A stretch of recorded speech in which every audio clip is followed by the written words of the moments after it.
যে আপনি ব্যবসা করেন, আপনার কাছে লজ্জা লাগে না?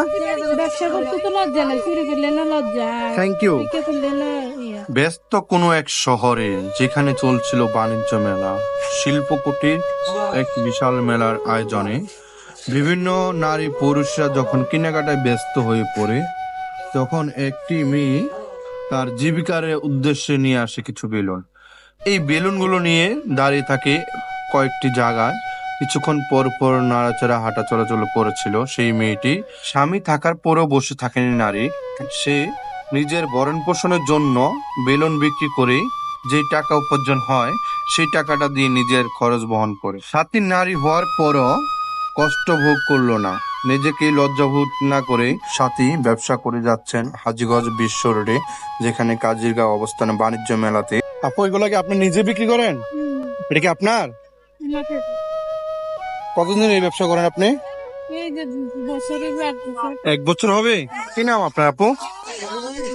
জি জি, সাথী। দেশের বাড়ি কোন জায়গা আপু? চাঁদপুর কোন জায়গায়? বাবুরহাট। আপনার হাজবেন্ড আছে? ছেলে সন্তান আছে?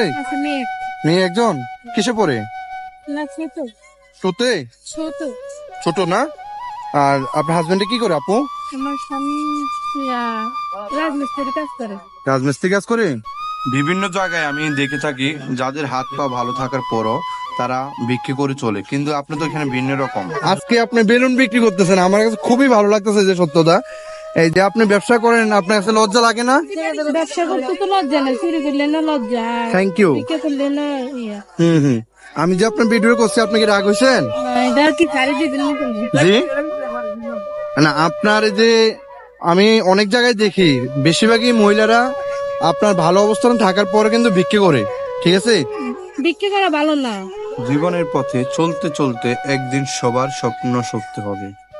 আমি সাথী, আবারও দেখা হবে নতুন কোনো ভিডিওর মাধ্যমে বা নতুন কোনো একটি পার্কে অথবা কোনো একটি বাণিজ্য মেলায়। আমি বেলুন বিক্রি করে চলে যাব, কিন্তু আমার স্বপ্নগুলো পূর্ণ হবে কিনা সেটা আমি আজও জানি না। এই ভিডিওটি একটু ভালো করে শেয়ার করে দিবেন, যাতে করে চাঁদপুরে এই সাতিয়াপুর পাশে আমরা দাঁড়াতে পারি, কারণ একজন অসহায় বোনের পাশে দাঁড়ানোটা আমাদের দায়িত্ব।